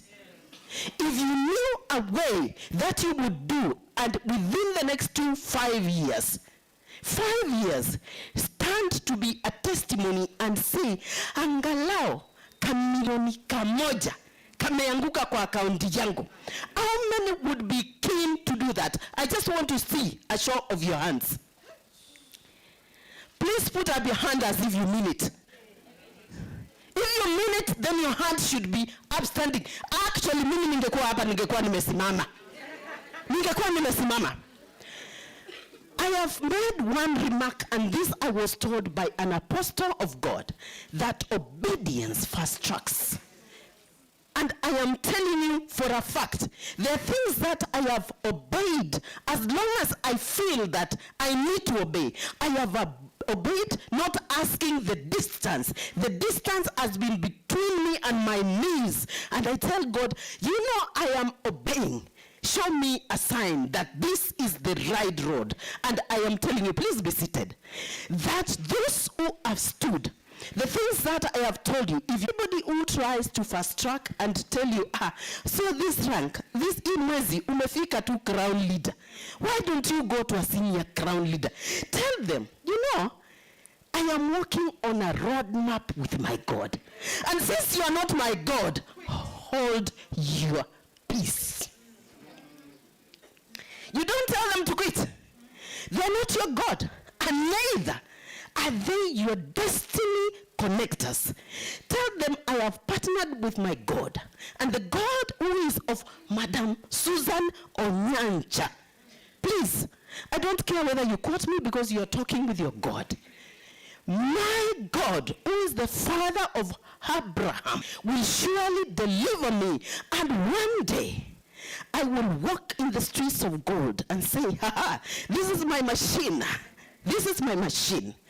And I can tell you for a fact, the journey that I have walked is very well documented. I can only lead you to go by from a 10 by 10 to this, to 5th floor, and to 7th floor where we are soon going to be. Then, this is my word of advice to you. Where you are, don't care. And anybody telling you you can't progress from where you are, or giving you stories of other people, consider it an opinion, their own opinion, and tell them, thank you for telling me your opinion about yourself. That is certainly not me. And walk and tell them, just as the word of God tarries, I'll come back to you with the results.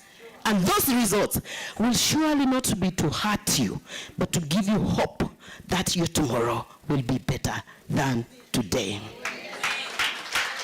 I keep wondering why people cannot relate with me, and yet you see me every day. Don't come to me with problems. Come to me and tell me I am an overcomer.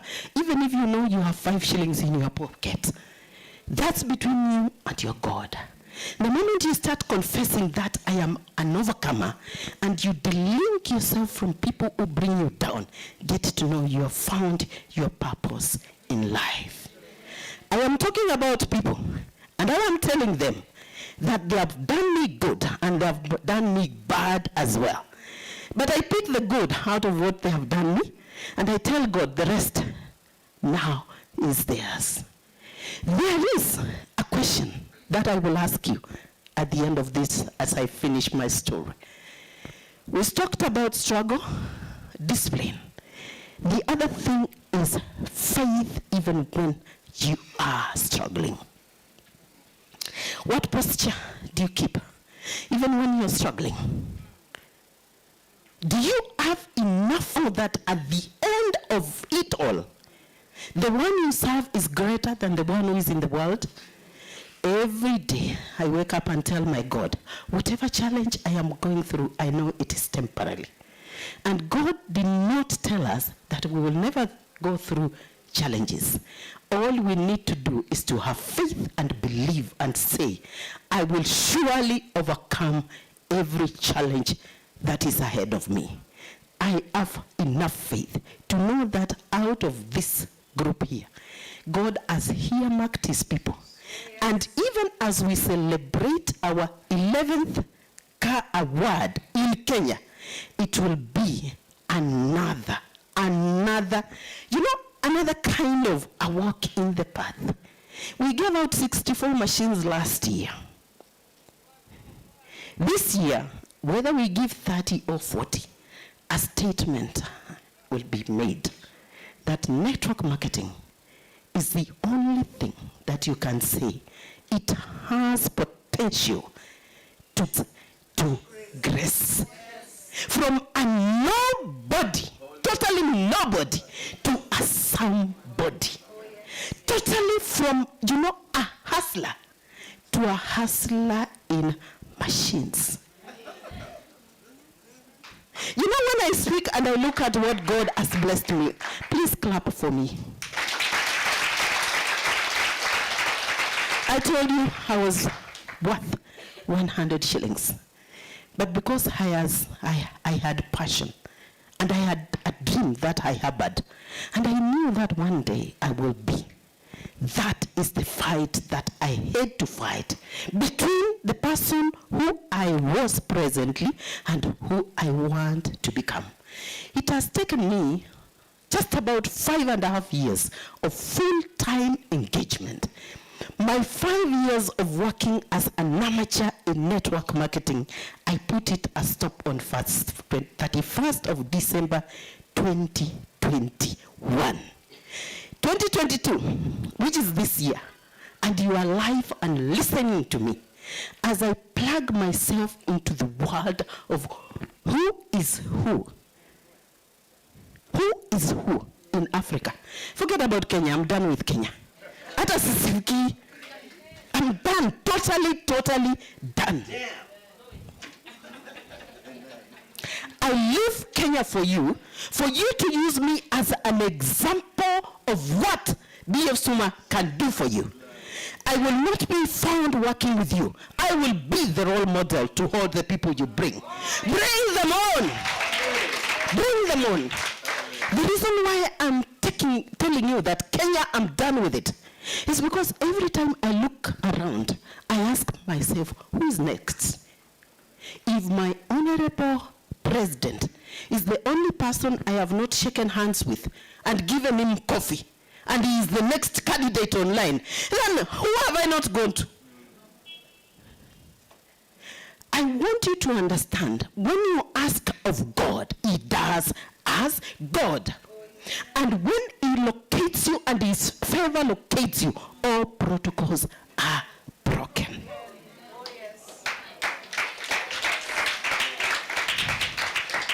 Clap as if you mean it.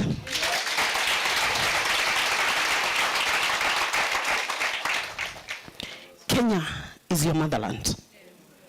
Here is where people know you, the hassles you've gone through.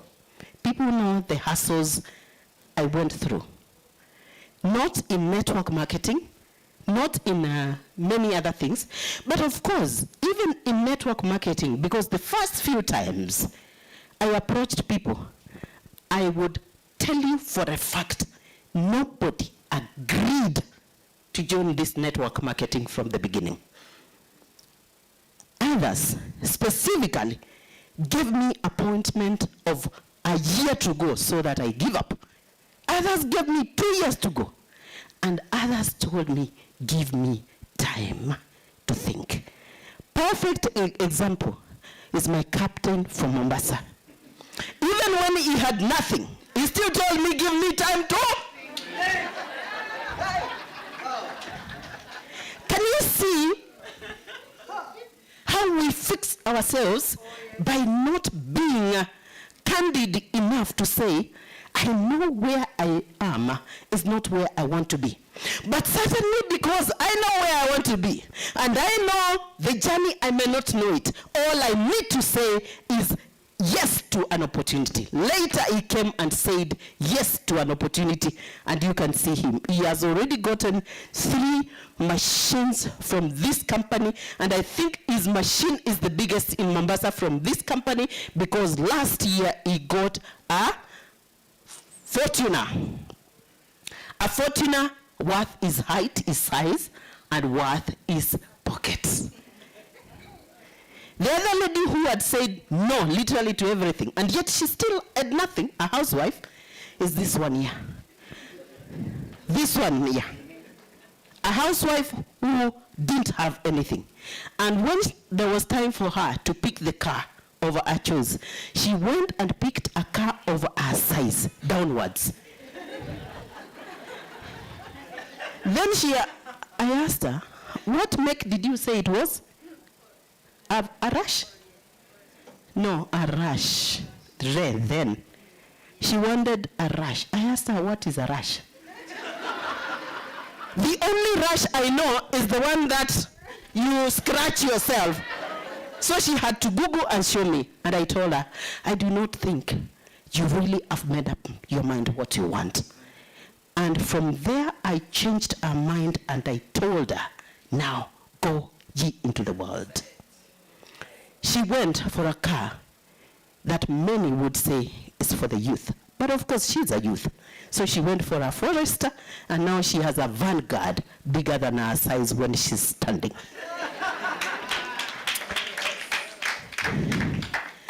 My Lady Comfort, who had all the problems as she came, and me too, I had my problems. I told her, consider every problem solved.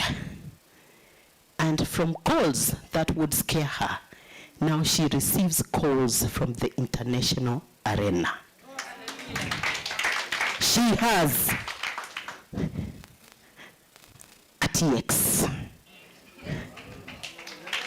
a Prado.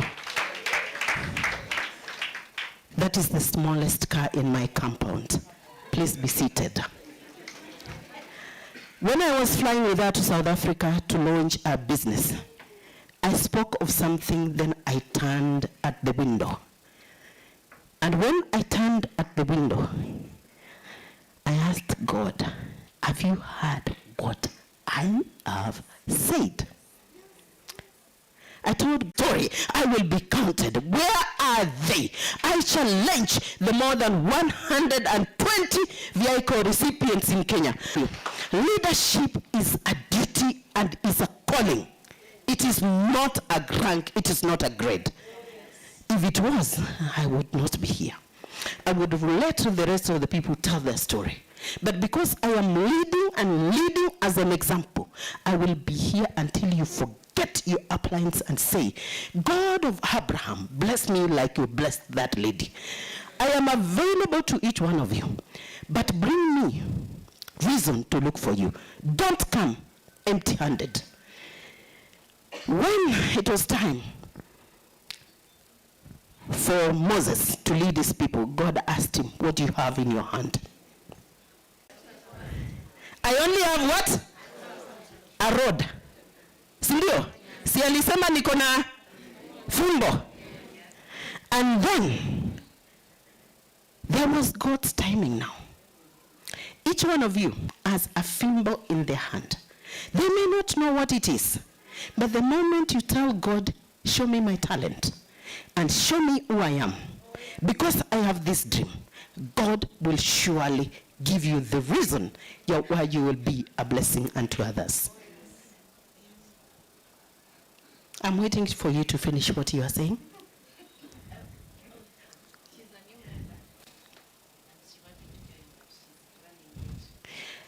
On that case, you can take her to join. Sindio, please, I allow you, because we do not want her to go without joining. But if you give me 5 minutes, I'll be done.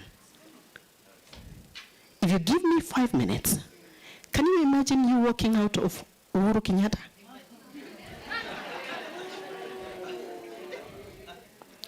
Simply saying, this story of Uhuru imenibo.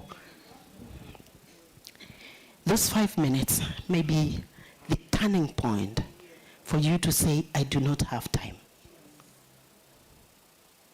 The question I will ask you as a person, what are you willing to sacrifice to become a different person in life? If it is time, sacrifice it. I'll need you for the next 10 minutes maximum. But you will say, heri ningekuwa na dakika zingine 10 kama hizo. But I bless you in advance as well.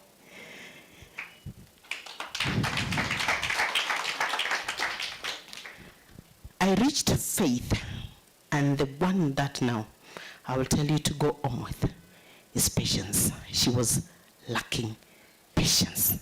She had become impatient.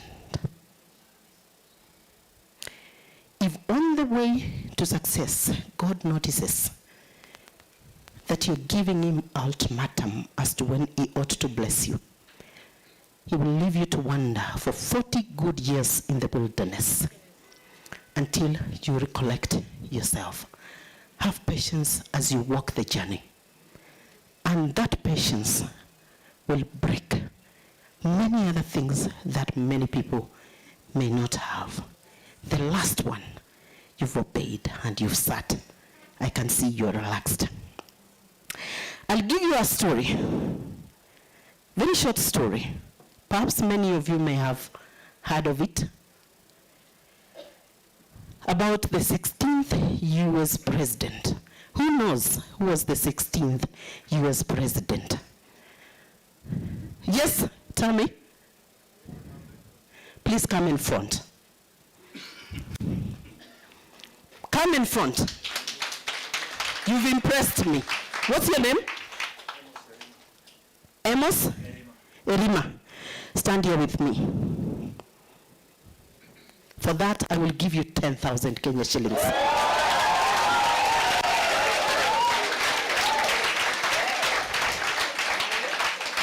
I thought, because I wanted to know who are readers amongst us.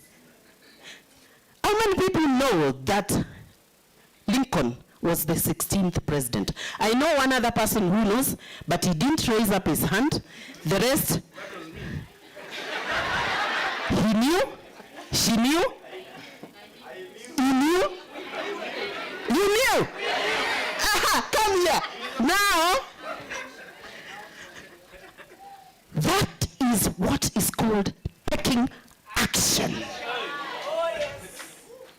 You will be caught all the time unaware that you need to take action and don't waste time. Is worth 10,000. I want to tell you, I will hold your hand until we leave here together. Oh, yes. How does it feel to be held by a millionaire?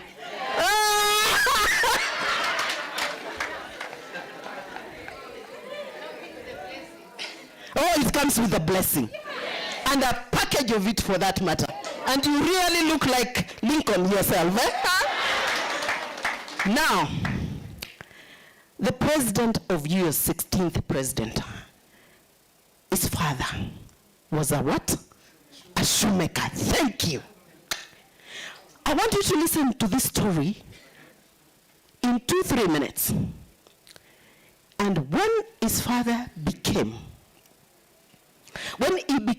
a president, one man, egoism, you know, the way you describe people and say, you know, he said, oh, when he was being sworn, one of the people sarcastically stood up and said, he did not perhaps remember or think of him as a special and a good president for that matter. And he referred to his father as a shoemaker. When he expected Lincoln to react, he was so happy and he said, certainly, I do know that my father was the best shoemaker in the whole universe. And every shoe he made it from the bottom of his heart. He had passion and he had you in mind. Have you not put on a shoe that my father made? It silenced him. And he went further and said, and just in case there is any shoe that you bought from my father and hasn't worked well for you, come, I will make another shoe better than that one, because he sharpened me, and I am also a shoemaker and a president. All this time, the Senate were taken aback. And when they were taken back by that person's remark, the only thing that challenged them is, supposing it was any other person, it would come out with a tongue blaring and telling them, does it matter, I am still your president. He went back to defend the career of the father. And he said, out of that career, I am a president nevertheless. The story here is who hurts who and who hurts you. Along the side the way, you will find people who will tell you and describe you as who you are or where your community is, or perhaps even use your brothers, your sisters, and your family ties to tell you that is where you belong. Denounce it. A bottom, or rather a dhow, will never rock from water that is outside. It rocks from water that gets inside. Do not allow anybody, whoever it is, to stand between you and your destiny. I leave it to you, and I tell you this one. Whatever you think, whatever you do, guard your heart against anybody trying to tell you a different story. I have been told enough, they have said enough, until they can only watch me come December this year as I fly in a private jumbo jet to land in Kenya. Good afternoon, and God bless you. Hallelujah. God bless each one of you. You are Lincolns in your own way. Good afternoon.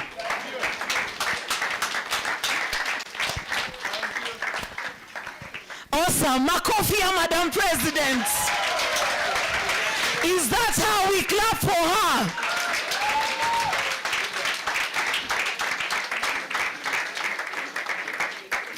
Thank you, our guests. Thank you, everyone who has attended. Thank you for your time. And now may the grace of our Lord Jesus Christ and the love of God and the fellowship of the Holy Spirit be with us now and forevermore. Amen. See to the person who invited you for our guest. I've been your MC, Yvonne Odipo. Mbarikiwe.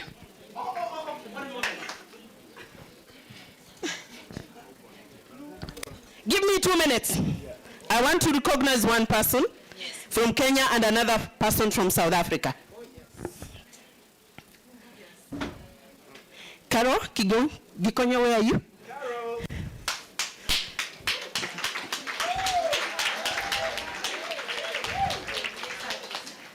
Along the way, there are people you meet and they help you do things in a different way.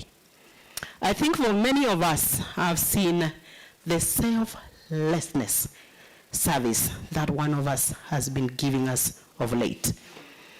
And because I want you to help me appreciate him, Carol, please come here.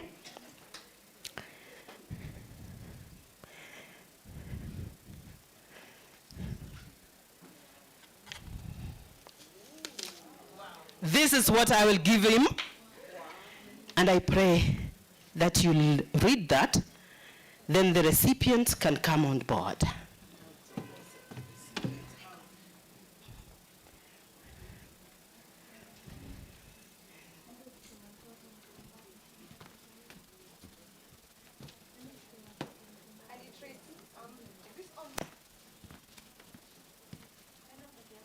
And it reads, Special Recognition Award to Professor Cyrus K.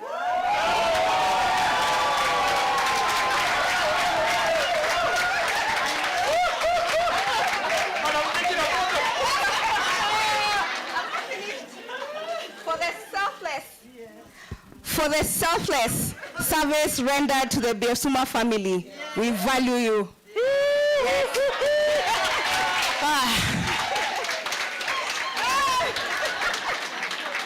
Here.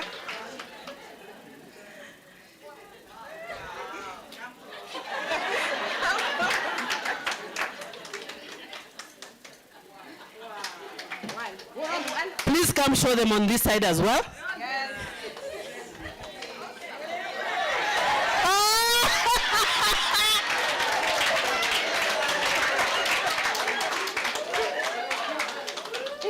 Please say something. I had my phone out to take the recipient. I'm serious, and I didn't know it was me. But this is what I believe, that this is not for me, this is for you. Every day when you come up here on Monday for training, What I want is the best from you. I want you to be like that beautiful lady there, earning 10K. So this special recognition here, I'm so delighted. And I knew when I met you 3 years ago that there's a lot of value you see in me. I see a lot of value in you. And everybody out there, I took the 5 points that Madam said. Did you take up the 5 points? Yes. I believe you can even get a bigger award than this. So see you in Hawaii. Thank you. That is yours to keep. There is also another award that I was going to give out to Madam Rehema Ibrahim. Is she around? Yes. Where is she?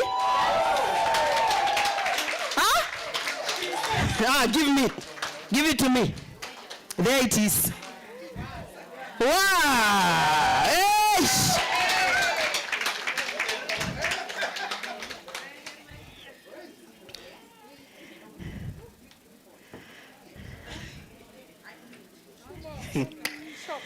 Don't be shocked. One of the things that Kiongozi said is here, one of the R's he says was to recognize and reward. This lady, as we speak, she is the #1 in recruiting in the entire Africa. Whatever strategy she has, we may have to come back and learn from her. Are you ready to give us the strategies? Oh, yeah. Hallelujah. Thank you so much. Madam Rehema, say something before you go in. Na usiseme kwamba sura funika, blanketi. Hi everyone.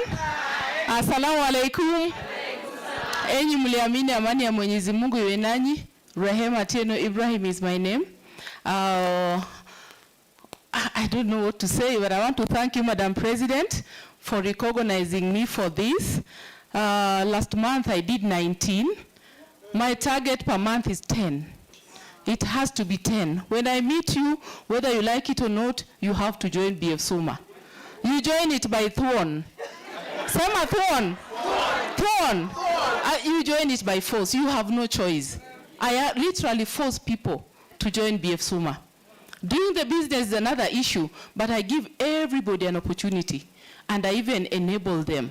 I come from the background of youth affairs, and we have big meetings whereby youth are being talked to, and they just go home without anything tangible to be doing. Bfsuma can give us all the money that we need. Oh, yes. For the youth who are around here, you don't need anybody's payroll. This is the only business you'll do without a premises. I'm talking to the youth because I work in Kencom House, State Department of Youth Affairs. Please come, all of you here, so that we can support you. Because before Corona, the jobs were not there. Is it any better now? And the 6th round is coming. It's called the 6th round. Corona, the 6th wave. Wave or round, it doesn't matter. But we all know where we are. Thank you, Madam President. Thank you, Bfsuma fraternity. Let's talk to everyone. And I'm still going out there. By the end of the year, I want to frog everybody to Bfsuma. Sema frog. Upende usipende uko ndani. Mwenyezi Mungu awabariki. Thank you, ma'am. Thank you so much. She's a recipient of a machine at TX again. Unajua hapa the smallest car you should aim at spinning. Cars are not supposed to be driven. Those are cars to be driven. Machines are supposed to be spin. So she has a TX, and when we had them here, they were about 22 black in color. She had one, and the rest had. I remember Kiplagat's, the Fortuner. I remember hers. And I remember every other person. And now to my 17th president, Mr. Lincoln. Please come. Oh, whichever market you need to control. I've already given you a name, the 17th president, Mr. Lincoln. Go ye. Go ye. Conquer the world. It's the only free market where you have. Please put your coat aside.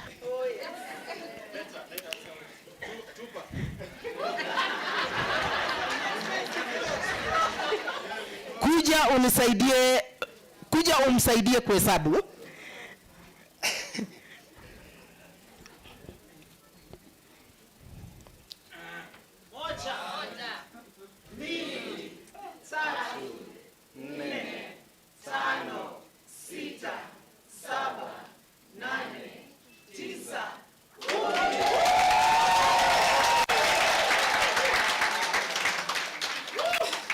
Mr. President,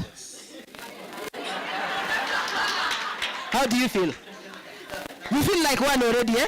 Ooh. I'm hot. You're hot? Yeah. Say something. When I woke up this morning, I told myself that I'm going to win. I didn't know how, but I felt that I was going to win. And when Madam Susan asked the question, who was the 16th president? You see, I've always been reading the history of American presidents. They inspire me. They are great presidents. So when she asked that question, I immediately shot my hand up and I answered. That tells you that when opportunity comes, don't. Do not delay. Just shoot up your hand and take that opportunity. Grab it. Yes. And this is my promise to you. I'm going to work like hell. Until Yes. Have you heard him say? That is the commitment. Hard work. Did I say hard work? Yes. He said he will work like hell. Because he walked away from a problem not knowing where he's going. But here he is. And let me tell you the power of action there and then. Yes. Continue. Mr. President. yes, I am going to work like hell until I get to the point where you are and even exceed that point. Hallelujah. And you know, what he means is that he will work until he does not need to introduce himself. Isn't it? Yes.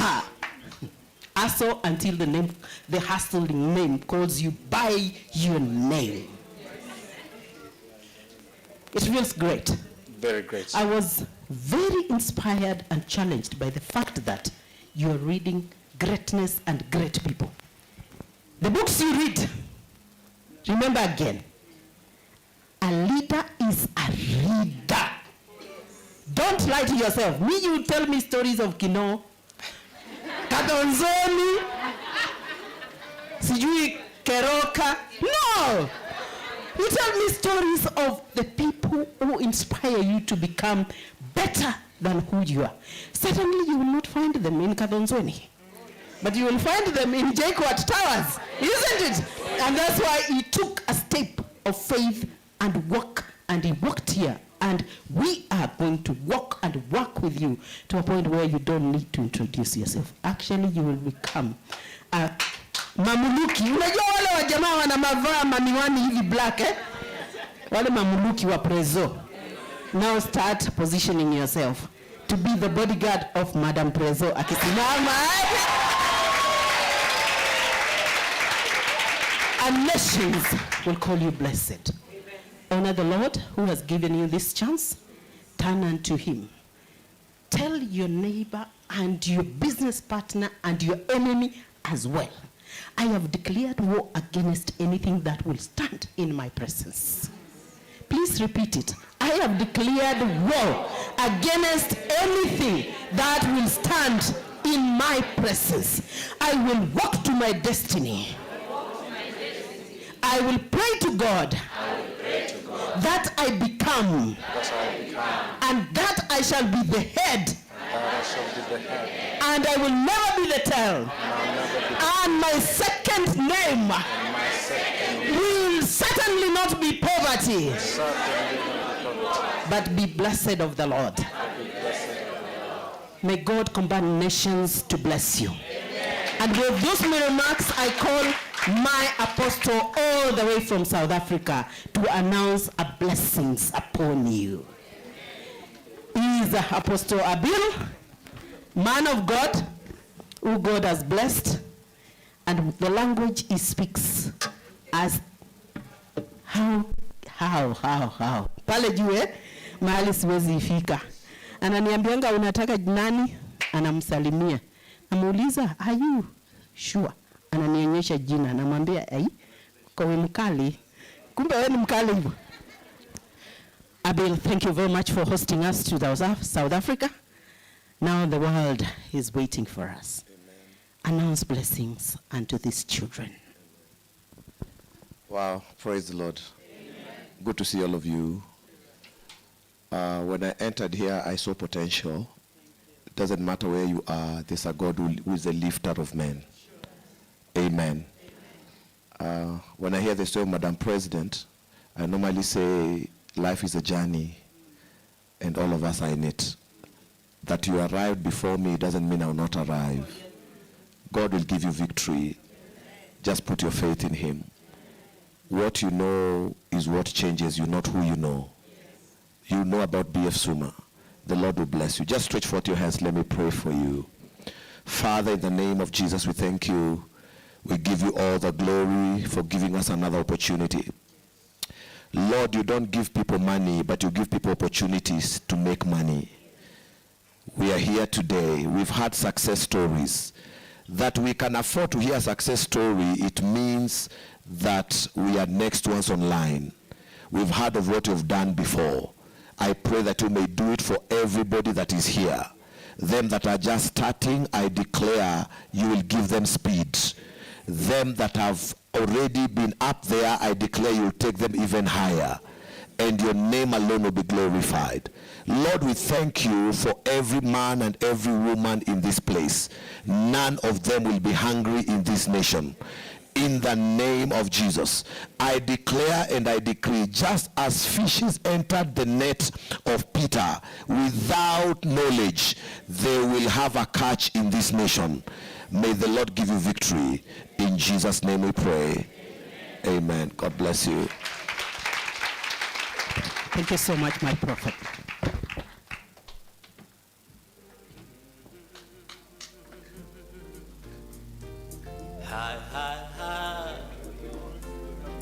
Tumeona mkono wake Bwana.